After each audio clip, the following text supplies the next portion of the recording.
Before we dive into today's chilling tale, if you love mysterious folktales that teach powerful life lessons, smash that subscribe button and ring the notification bell so you never miss our stories.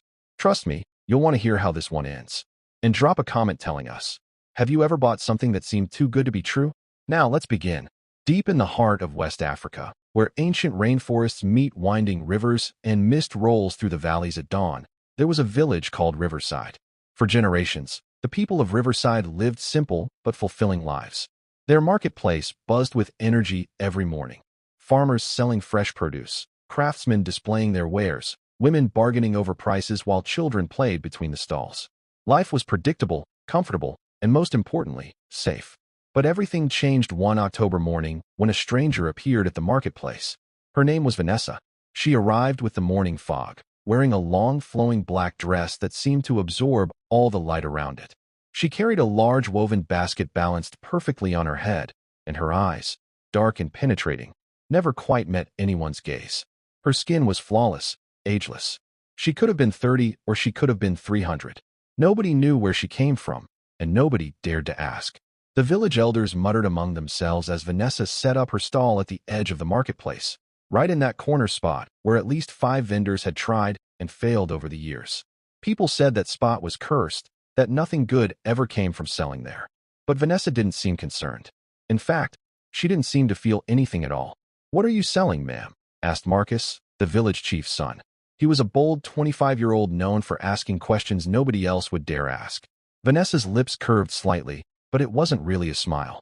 "Eggs," she said, her voice smooth like honey but somehow unsettling. "But these aren't ordinary eggs." When Vanessa unveiled her basket, the small crowd that had gathered let out a collective gasp. Inside were the most extraordinary eggs anyone had ever seen. They were huge, about the size of a grown man's fist, and their shells shimmered with colors that seemed impossible. They looked like oil floating on water, shifting between purple, green, gold, and blue. The eggs seemed to pulse with warmth, and just looking at them made people's stomachs growl with a hunger they couldn't explain. "How much?" demanded Margaret, a 70-year-old woman who'd been selling at the marketplace for 50 years and had never been impressed by anything. She was the village skeptic, the one who questioned everything. $20 each, Vanessa replied flatly. The crowd burst into laughter. $20 for one egg? That was ridiculous. You could buy a whole chicken for $15, sometimes two. Who in their right mind would pay that much for a single egg?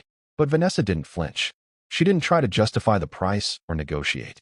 Instead, she calmly selected one egg from her basket, cracked it into a wooden bowl, and started cooking it on a small portable burner she'd already set up. The egg white was translucent, almost glowing. The yolk was the deepest, richest gold anyone had ever seen. As the egg began to sizzle in the pan, something incredible happened. The smell. Oh God, the smell. It was indescribable. It smelled like every amazing meal you've ever had in your life all at once. It smelled like your grandmother's cooking on Thanksgiving.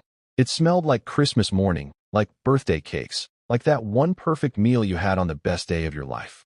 It smelled like comfort, like home, like love itself. People's mouths watered uncontrollably. Their stomachs growled despite having eaten breakfast just an hour ago. Some folks actually took involuntary steps forward, drawn by a craving that went beyond normal hunger. Vanessa ate the egg slowly, deliberately, making small sounds of satisfaction that drove the crowd absolutely wild. When she finished, she wiped her mouth with a cloth and looked at everyone with those cold, unreadable eyes. "Who's first?" she asked. There was a pause. Then Thomas, an elderly farmer who'd been hunched over with severe arthritis for 5 years, pushed his way to the front. His joints cracked with every movement, and his face was permanently twisted in pain. "I'll take one," he croaked, fumbling with his wallet. Within minutes, there was a line 30 people deep. By noon, Vanessa had sold every single egg in her basket, pocketing more money than most people in the village made in a month. People begged her to come back tomorrow with more. She simply nodded and promised she would return at dawn. And she did, every single morning. But here's the thing. It wasn't just the incredible taste that made Vanessa's eggs special. It was what they did to people who ate them. The very next morning after buying his egg, old Thomas walked into the marketplace, standing completely straight. His arthritis was gone. The pain that had tortured him for 5 years had vanished overnight. His face was smooth and peaceful, his eyes clear and bright. He was carrying heavy bags of grain like they weighed nothing at all. "It's a miracle," people shouted. "Those eggs have healing powers." The news spread like wildfire through Riverside and to the neighboring villages. Within days, people were traveling for hours just to buy Vanessa's miraculous eggs. The line at her stall started forming before sunrise. Sarah, a young woman who'd been trying to get pregnant for 7 years with no success, heard about the eggs and came to the marketplace. Her husband had started talking about leaving her. Her mother-in-law treated her with nothing but contempt, calling her barren and worthless. She was desperate, broken, ready to try anything. Vanessa looked at her for a long, uncomfortable moment with those penetrating dark eyes that seemed to see straight into her soul. Then she nodded slowly and sold her 3 eggs. Eat one each morning for 3 days, Vanessa instructed. Before sunrise. Before you eat or drink anything else. Sarah did exactly as she was told. The eggs were the most delicious things she'd ever tasted, and as she ate them, she felt warmth spreading through her entire body, settling deep in her belly. 2 months later, she announced she was pregnant. The village erupted in celebration. Her husband looked at her with love again. Her mother-in-law wept tears of joy and apologized for every cruel word. Marcus, the chief's son, had always been lazy despite his bold personality. He'd rather drink and hang out with his friends than actually work or lead anyone. His father, the village chief, had given up hope that Marcus would ever be worthy of taking over as leader. But Marcus's mother, desperate to see her son reach his potential, started buying him one of Vanessa's eggs every single morning. She'd wake him up before dawn and make sure he ate it. Within a month, Marcus was completely transformed. He became the hardest-working young man in the entire village. He organized hunting parties that brought back more game than anyone had seen in years. He led construction projects, settled disputes with unexpected wisdom, and showed leadership qualities nobody knew he had. His father started openly discussing when Marcus would take over as chief. The village of Riverside entered what people would later call the Golden Age. It was like God himself had decided to pour blessings on their small community. Crops grew bigger and faster than ever before. Diseases that had plagued families for generations simply disappeared. Babies were born healthy and strong. Old feuds between families somehow resolved themselves peacefully. Even the weather seemed perfect. Rain when they needed it, sun when they needed it. Money flowed into the village like never before. Traders came from distant cities, buying their goods and paying top dollar. Young people who'd left for opportunities in the big cities started coming back home, amazed at the transformation. And at the center of it all was Vanessa, getting richer by the day.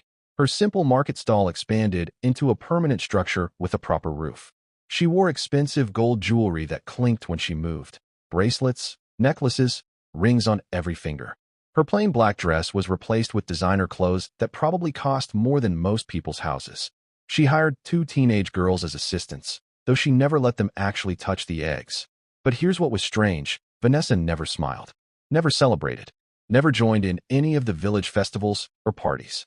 When everyone else was dancing and singing and celebrating their good fortune, Vanessa would just watch with that blank expression, those dark eyes reflecting the firelight, but showing absolutely nothing of what she was thinking or feeling. And every single evening, without fail, Vanessa would pack up her remaining eggs and disappear into the forest before sunset. She moved with urgency, like something terrible would happen if she stayed in the village after dark. Some curious young men decided to follow her one evening. It was Marcus's younger brother Jake and 3 of his friends, all brave and foolish in equal measure. They wanted to know where she got these magical eggs. They entered the forest behind her, moving quietly, determined to solve the mystery. They came back less than an hour later, and they were not the same. They were pale as ghosts, shaking uncontrollably, their eyes wide with absolute terror.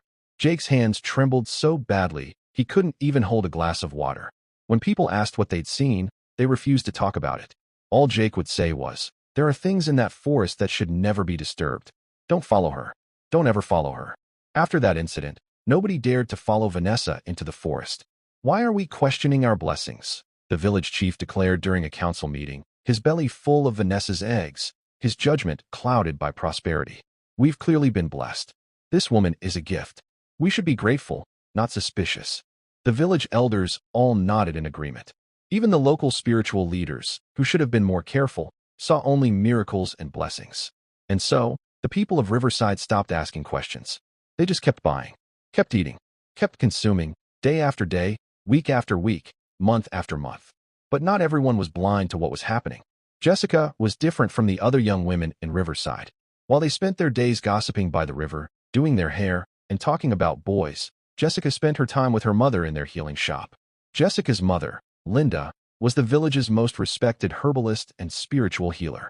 For 3 generations, her family had been the keepers of ancient knowledge, the ones who understood that everything in nature has balance, and that balance must be maintained. Remember this, Jessica, her mother had taught her since childhood.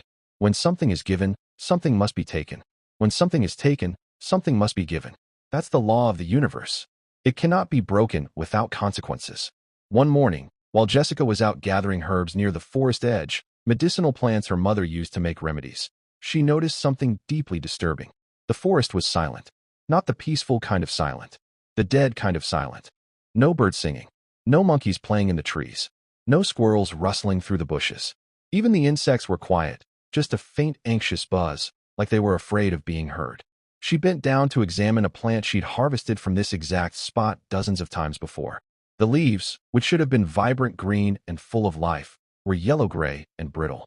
When she touched the stem, it crumbled in her hand like ash. The forest is dying, she whispered to herself, looking around at trees that seemed to be pulling their life force inward, protecting themselves from some unseen threat. That evening, Jessica sat outside her mother's shop with her journal, a leather notebook where she recorded everything she observed, just like her mother had taught her. For weeks now, she'd been writing down strange things other people dismissed or didn't notice. She flipped through the pages, reading her own notes. October 12th. Found 3 dead birds near the forest edge. No injuries. No signs of disease. Their eyes were wide open, like they died of pure fear. Their bodies were ice cold, colder than they should be. October 18th. The mango trees that always bloom this time of year are still bare. The soil near the forest feels cold to the touch, even in the afternoon heat. Plants growing there look sick, gray dying. October 23rd. Margaret bought 10 of Vanessa's eggs. Her husband, who'd been dying of cancer, recovered overnight. Walked and talked like a healthy man. But their dog ate the leftover egg scraps and died the next morning. Found the dog stiff and cold with its eyes wide open and mouth frozen in a silent scream. October 30th. Tracked animal footprints in the forest. All the tracks lead away from the deep forest toward the village. Every creature, deer, wild pigs, monkeys, even the leopards, they're all fleeing from something. November 7th. Talk to the hunters. They say the animals are too easy to catch now, almost like they want to be killed. One hunter said a deer just stood there and let him shoot it, like it had given up on living. November 15th. The giant baobab tree at the forest edge, which has stood for over 200 years, is losing its leaves. Its bark feels dead and cold. Jessica looked up from her journal and watched Vanessa packing up her basket as the sun began to set. The egg merchant moved with mechanical efficiency, counting her money with long, thin fingers, her face completely blank. But today, Jessica noticed something she'd never seen before because she'd never looked at the right time. As the sun touched the horizon and the world balanced between day and night, there was a faint glow around Vanessa's basket. A sickly green light, barely visible, pulsing like a slow heartbeat. Jessica's own heart started racing. She'd read about lights like that in her mother's oldest books. They were the lights of captured souls, of spirits in torment, of life force stolen and imprisoned. Jessica, her mother's voice called urgently from inside the shop. I need your help with a patient. Now, Jessica closed her journal and rushed inside, where she found old Thomas sitting on the examination table. The same Thomas who'd been miraculously cured by Vanessa's eggs just weeks ago. The one who'd been walking tall and strong and carrying heavy loads with ease. But now he looked terrible. His hands were shaking uncontrollably. His eyes were sunken with dark circles underneath. His skin had a grayish color, and he looked like he'd aged 20 years in just a few weeks. What's wrong, Thomas? Linda asked gently, taking his trembling hands. His voice came out as a whisper, filled with fear. I've been having nightmares. Every single night since I ate those eggs. At first I thought they were just bad dreams, but they're getting worse. More real. More terrifying. What do you dream about? Jessica asked, kneeling beside him. Thomas's eyes filled with tears. I hear voices calling my name from deep in the forest. They're not human voices. They sound ancient and powerful, and they're screaming and crying and begging for help all at the same time. They keep saying, Thomas, Thomas, why did you consume us? Why did you steal our essence? We're dying because of you. And when we die, you die too. He grabbed Jessica's arm with surprising strength, his fingers digging into her skin. And here's the worst part. When I wake up, I can still hear them.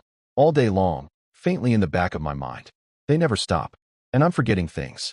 Yesterday, I couldn't remember my daughter's name. I looked right at her, knew she was my child, but her name was just gone from my mind. Jessica and her mother exchanged a heavy look. Linda's face was grave, her eyes dark with recognition and worry. That night, while everyone in the village slept peacefully in their beds, while fires died down to glowing embers and the moon rose high and cold in the sky, Jessica lit a lamp in her mother's shop. The flame cast dancing shadows on the walls, making the dried herbs hanging from the ceiling look like twisted figures. She pulled out the oldest book in their collection, a massive tome that had been passed down through at least 7 generations of healers, maybe more. The cover was made of leather so old it was almost black. The pages were yellow and fragile, threatening to crumble if handled too roughly. It was written in ancient symbols and languages that almost nobody could read anymore. But Jessica could read it. Her mother had spent countless hours teaching her, making sure this knowledge wouldn't be lost. She carefully turned the pages, searching for anything about mysterious eggs, sudden prosperity, miraculous healings, or dark magic. Hours passed. The lamp burned lower and lower. Her eyes grew tired and strained. Her neck ached from hunching over the ancient text. Then, just when she was about to give up, she found it. The page was marked with a pressed flower that disintegrated into dust at her touch. The heading read, "The Soul Thief's Harvest." Jessica's breath caught in her throat. Her hands started trembling as she read the words written by one of her ancestors, maybe 100 years ago or more. Beware the merchant who sells what cannot be sold. In ancient times, there were those who learned the forbidden art of soul stealing, the ability to trap the essence of living beings and transform them into objects of power. This dark magic was taught by demons disguised as teachers. It was forbidden by every spiritual authority because it disrupts the natural balance of life and death. The most dangerous practitioners would target forest spirits, the ancient guardians who maintain the balance between our world and the spirit realm. These guardians are powerful but innocent. They don't expect betrayal from humans because they've protected humans since the beginning of time. When captured through blood sacrifice, forbidden rituals, and dark magic performed at twilight, these spirits crystallize into the form of luminous eggs. These are not real eggs. They are prisons holding consciousness and life force in suspended torment. Those who eat these spirit eggs gain temporary strength, health, and prosperity because they're consuming pure life force. But this comes at a terrible price. The forest withers because its guardians are imprisoned. The natural order breaks. Animals flee or act strangely. Plants die. Water becomes bitter. The earth itself grows cold. And the consumers become bound to the one who fed them. Their own spirits gradually weaken and become vulnerable to the same fate as the spirits they consumed. It's a curse that spreads like disease, invisible until it's too late. When the time is right, the dark practitioner can harvest the souls of all who consume the spirit eggs, using that accumulated life force for even darker purposes. The signs of cursed eggs are, they glow faintly at twilight. They leave no shells after breaking, dissolving into nothing. They smell like your best memories, drawing on your mind to tempt you. And those who eat them regularly will hear the imprisoned spirits crying out in their dreams. If you suspect this evil, you must act quickly. Every day means more spirits imprisoned, more people cursed, more damage to the natural order. But be warned, confronting a soul thief is extremely dangerous. They have power from all the spirits they've captured. They can manipulate perception, turn people against you, even kill you if you're unprepared. Many who've tried to stop soul thieves have died or vanished. But if you do nothing, everyone dies eventually. Jessica closed the book carefully, her entire body shaking. Every single sign matched perfectly. The glowing basket at twilight. The eggs that left no shells. The incredible smell that drew on personal memories. The nightmares of trapped spirits screaming. Vanessa's eggs weren't eggs at all. They were imprisoned forest spirits. Ancient guardians crystallized and sold to unsuspecting people. And everyone in Riverside who'd eaten them, which was almost everyone, was now cursed, bound to Vanessa, their souls weakening and becoming ready for harvest. Jessica was the only person who knew the truth. She needed proof. She needed to see with her own eyes what Vanessa did in the forest. She needed evidence that would convince the village. The next evening, as the sun began setting and painting the sky in shades of orange and red, she prepared for the most dangerous thing she'd ever done. She dressed in dark clothes, an old black hoodie and pants. She rubbed charcoal on her face and hands to blend with the shadows. She filled a small pouch with protective herbs her mother used in spiritual cleansings. She wore a leather cord around her neck with a blessed stone her grandmother had given her. Her mother had left that morning to help with a difficult birth in a neighboring village and wouldn't be back until tomorrow. Jessica left a note on her mother's bed. "Mom, I've gone to find the truth about Vanessa's eggs. If I don't come back by tomorrow night, warn the village immediately. Stop eating the eggs. They're cursed. They're trapped forest spirits. Everyone who eats them is bound to Vanessa through dark magic. Their souls are in danger. The forest is dying because of her. Make them believe you even if they think you're crazy. I love you. Your daughter, Jessica." She folded the note and placed her grandmother's healing bracelet on top, a bracelet she never took off, so her mother would know this was serious. As the marketplace emptied and vendors packed up, Jessica positioned herself behind the giant baobab tree at the forest's edge. She watched as Vanessa made her final sale, 3 eggs to Marcus's mother, who smiled and thanked her. Vanessa took the money without any expression, counted it methodically, and added it to her already bulging purse. Then she carefully arranged her remaining eggs in the basket, maybe 15 or 20 of them, each one pulsing faintly with that sickly green light. Vanessa dismissed her 2 teenage assistants, who hurried away. Then Vanessa looked around the marketplace slowly, those dark eyes scanning everything. Jessica pressed herself harder against the tree, barely breathing, her heart pounding so loud she was sure Vanessa would hear it. After what felt like forever, Vanessa seemed satisfied. She lifted the basket onto her head, balanced it perfectly, and began walking toward the forest. Jessica waited until Vanessa was about 30 feet into the trees. Then, moving as silently as possible, she began to follow. The transition from village to forest was shocking. One moment, Jessica was in the familiar area where kids played. The next moment, she was in a completely different world. The forest grew darker with each step, darker than it should be even with the sun setting. It was like the trees were absorbing the light, refusing to let it reach the ground. The normal sounds of evening were completely absent. The silence was oppressive, pressing against Jessica's ears until she could hear nothing but her own heartbeat and breathing. The temperature dropped dramatically despite this being the dry season. Jessica could see her breath forming clouds in front of her face. The cold seemed to rise from the earth itself, seeping through her shoes, chilling her from the inside out. Vanessa moved with absolute confidence, never hesitating, never looking back, following some invisible path only she could see. Jessica followed at a careful distance, using every skill her mother had taught her. Step carefully, test each footfall, avoid dry leaves and twigs, breathe slowly and quietly. They walked for what felt like hours, but was probably only 20 or 30 minutes, going deeper and deeper, farther than Jessica had ever gone. This was the ancient forest, the primordial forest, the forest that existed before humans. Then they reached a place that made Jessica's blood turn to ice. A clearing, but not a natural one. The trees surrounding it were dead, every single one. They stood like monuments to death, their bark blackened, their branches twisted downward instead of up, like arthritic fingers trying to claw at the earth. The ground was completely bare, not a single blade of grass. The earth was dark, almost black, with a strange smooth texture. Covering this dead ground were symbols, hundreds of them, drawn in what looked like white chalk or bone powder. They were symbols Jessica didn't recognize, symbols that hurt her eyes to look at. At the center of the clearing stood an ancient stone altar. The altar was made of black stone carved with more of those eye-hurting symbols, and its surface was stained dark. The stains were old and layered, suggesting this altar had been used for terrible purposes many times. This is getting intense. If you're gripped by this story and want to see how Jessica saves her village, hit that like button right now. And share this video with someone who loves African folktales with dark twists. Comment below. What would you do if you discovered your whole village was cursed? Now, back to the story. Vanessa set her basket down at the altar's base and began removing her expensive clothes slowly, like this was a sacred ritual she performed countless times. As the silk and designer fabrics fell away, Jessica had to clamp her hand over her mouth to stop from gasping out loud.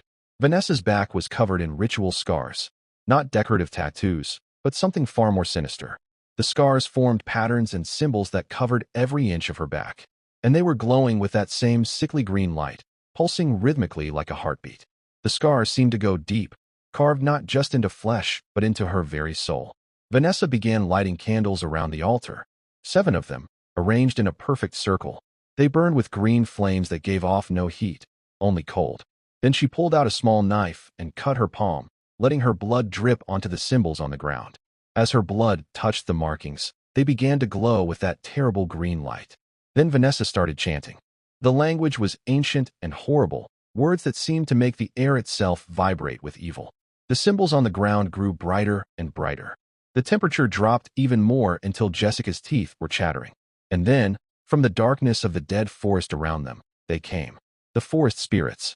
But these weren't the majestic, powerful beings of legend.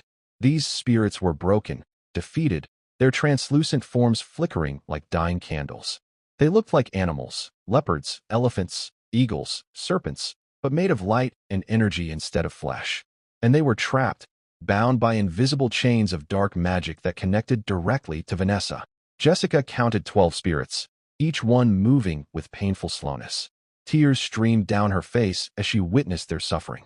These were ancient guardians, beings who had protected the forest for thousands of years, now reduced to prisoners. Vanessa's chanting grew louder, more intense. She raised her arms high, and the spirits began to convulse. Their magnificent forms started compressing, shrinking, solidifying. The air filled with sounds Jessica would never forget, cries of anguish that were both animal and terribly human. One by one, the spirits transformed. Their beautiful forms compressed into small, glowing orbs that fell to the ground. Vanessa collected them carefully, placing each one gently in her basket. Eggs. The eggs weren't eggs at all. They were living beings, conscious spirits trapped in crystallized prisons, their life force packaged and ready to be sold. But what came next was even more horrifying. Vanessa pulled out a small mirror from her discarded clothes, a mirror made of black glass. She held it up, and in its reflection, Jessica could see not just Vanessa's face, but hundreds of ghostly faces behind her. The faces of everyone in Riverside who had eaten the eggs. Marcus, Thomas, Sarah, Margaret, dozens of others, all floating in the mirror like ghosts already dead. Yes, Vanessa hissed, her voice completely different from the smooth one she used at the marketplace. This voice was deeper, older, filled with ancient malice. The binding grows stronger every day. Soon the entire village will be mine. Their spirits are ripening, getting ready for harvest.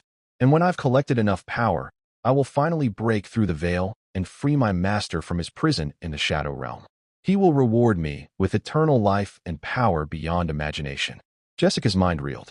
Vanessa wasn't just a merchant. She was a dark priestess using the entire village to power a ritual that would unleash something demonic.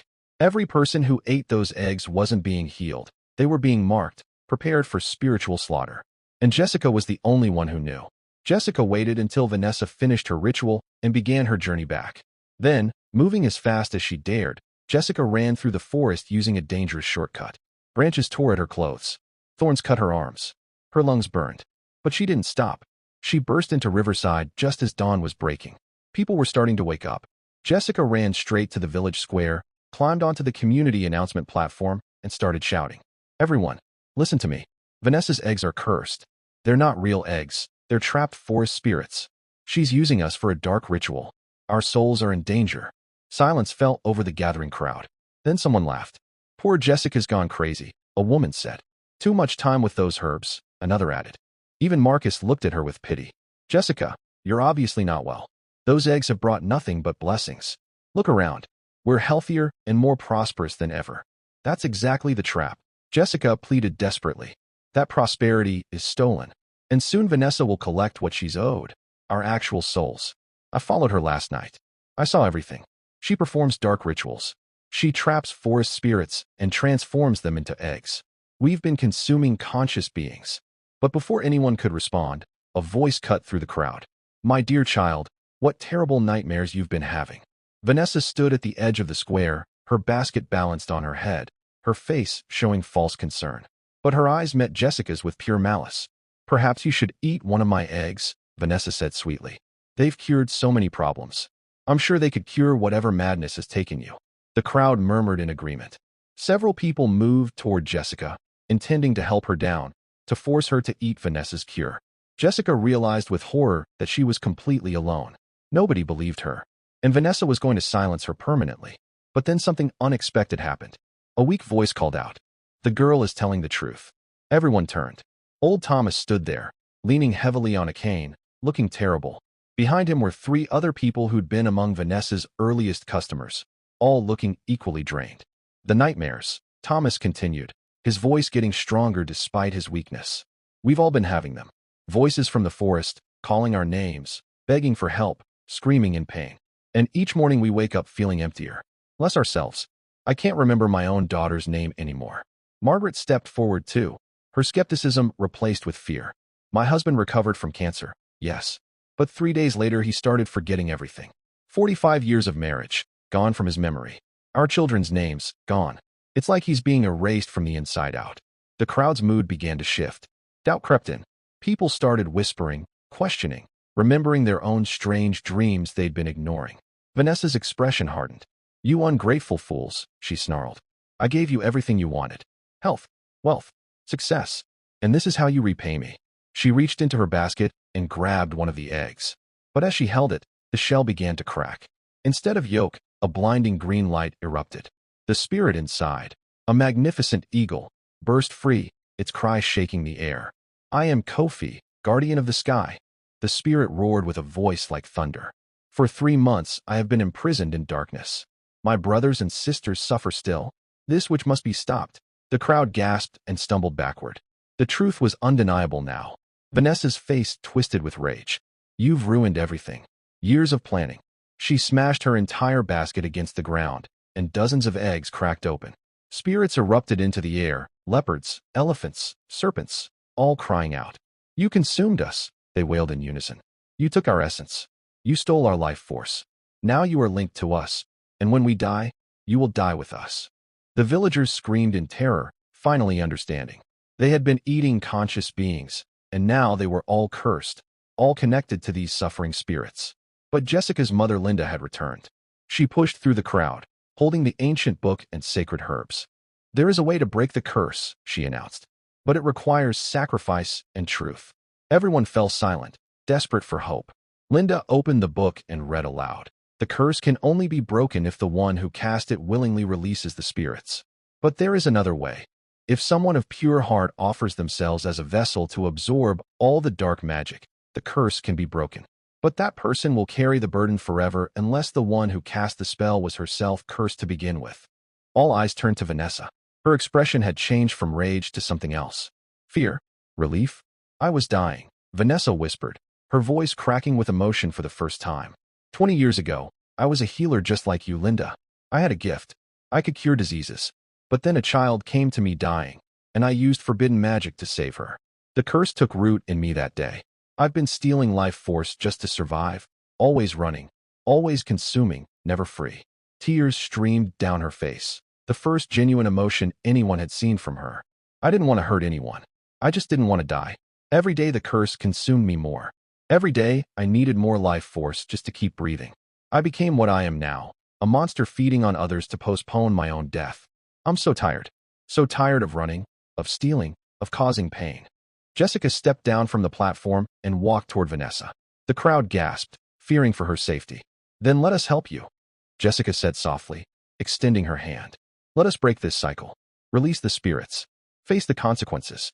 And maybe, finally, you can find peace." Vanessa looked at Jessica's outstretched hand. For a long moment, no one moved. The freed spirits circled above, waiting. The entire village held its breath. Then, with a sob, Vanessa took Jessica's hand. "I'm so tired of running," she whispered. "So tired of taking from others what I couldn't keep myself. Help me in this. Please." Linda began to chant, using the ancient words from the book.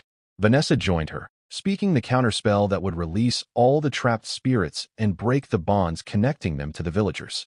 The ritual took hours. The air crackled with energy. The ground shook. The sky darkened and then exploded with light. One by one, every spirit that Vanessa had ever trapped was released. They soared into the sky, crying out their joy and freedom, their essence returning to the forest to heal what had been damaged. As the last spirit was freed, Vanessa collapsed. The scars on her back faded completely. The dark magic left her body in a stream of black smoke that dissipated in the morning breeze.